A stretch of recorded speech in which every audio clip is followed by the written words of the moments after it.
Dans votre console GetQuanti, vous avez la possibilité de paramétrer un suivi avancé des pages stratégiques de votre site. Pour cela, rendez-vous dans la partie Suivi URL de vos paramétrages où vous allez pouvoir créer des objectifs. Les URL intégrées dans votre suivi URL ne sont pas les seuls qui seront traqués par GetQuanti. Tant que le script GetQuanti se déclenche bien sur une page, elle sera bien traquée et remontera bien dans les timelines de vos entreprises identifiées. Cependant, le paramétrage d'objectifs a deux utilités principales. Vous pouvez ici associer un niveau de chaleur à une page pour lui donner une importance afin d'aider notre algorithme à établir le scoring global de l'entreprise identifiée.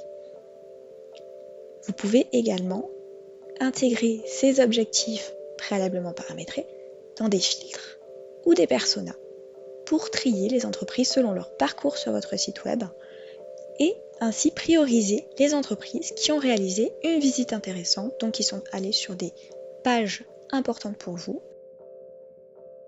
Chaque objectif comprend plusieurs informations. Tout d'abord, le nom. Le nom de votre objectif est un libellé qui doit être évocateur et unique. Vous ne pouvez pas attribuer le même nom à deux objectifs. Si plusieurs de vos objectifs font référence au même sujet, vous pouvez alors utiliser les catégories pour les regrouper. Vous devrez ensuite définir le type. Par défaut, le type d'objectif sera toujours URL. C'est celui que vous allez utiliser le plus et c'est celui dont on parle ici. Vous pourrez également traquer des événements, donc des actions, des clics, mais nous voyons cela dans une autre vidéo. Vous allez ensuite pouvoir ajouter l'URL de votre page. Dans la plupart des cas, vous allez utiliser la condition contient. Ainsi, vous pourrez intégrer seulement la partie de votre URL qui prend place après le nom de domaine de votre site, pour que toutes les versions possibles de votre URL soient prises en compte. Donc les versions HTTPS, HTTP, www, mais aussi les éventuelles versions contenant des variables ou encore des UTM.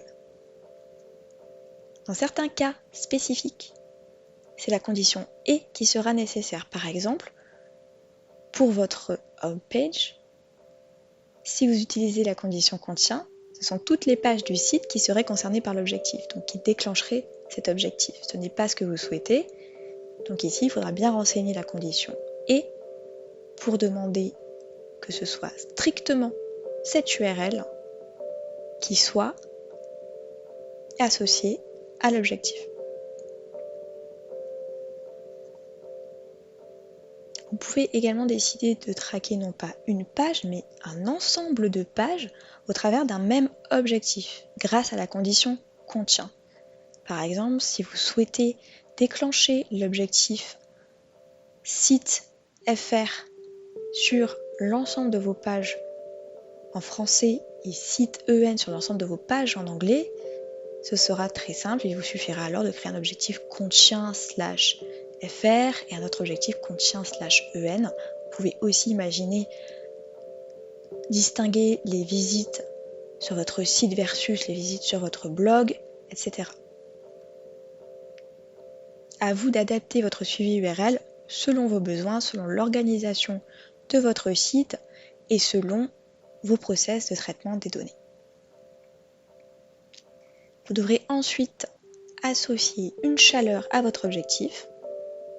Pour cela, il vous suffit de définir la chaleur par rapport à l'importance de la page pour un prospect. En général, visiter la page Contact est un indicateur de maturité. Vous allez donc la mettre en rouge, donc en chaleur très haute. A l'inverse, la page Recrutement n'intéresse pas beaucoup vos prospects. Vous pouvez lui attribuer une chaleur froide, donc le violet. Cette indication de chaleur sera ensuite prise en compte par notre algorithme lorsqu'il établira un scoring global pour une entreprise identifiée. Attention, c'est bien la couleur de la chaleur qui sera interprétée et non pas le libellé qui lui est associé. Le libellé associé à une chaleur est tout simplement une indication pour vous aider, mais bien sûr, elle ne correspondra pas forcément à votre vision des choses et à votre site. Vous pouvez ensuite ajouter des catégories à votre objectif. La catégorie est facultative, mais elle peut être très utile pour retrouver facilement les pages d'un même menu, d'un même genre, d'un même sujet. Il est possible d'attribuer plusieurs catégories à un même objectif. Donc, par exemple, LP pour landing page, produit A, produit B, forme pour formulaire, et bien d'autres mots-clés qui seraient intéressants pour vous et qui vous aideraient à trier vos URL au sein de la console GetQuanti. Vous pourrez ensuite créer des filtres associés à cette catégorie, ce qui va vraiment faciliter votre traitement des données. Comme vous pourrez le voir, à la création de votre compte, plusieurs objectifs URL ont déjà été initialisés. La home page correspondra à votre site, mais les autres objectifs sont ajoutés à titre d'exemple et de modèle, et ce sera donc à vous de les modifier pour les ajuster à votre site et bien sûr retirer les objectifs qui ne sont pas appropriés à votre site et d'en ajouter. Nous allons donc voir maintenant comment créer un nouvel objectif. Pour créer un nouvel objectif, cliquez tout d'abord sur le bouton en haut à droite pour vous permettre de le paramétrer. Ici, renseignez le nom, le type, la valeur de votre objectif et ajoutez des catégories si vous le souhaitez.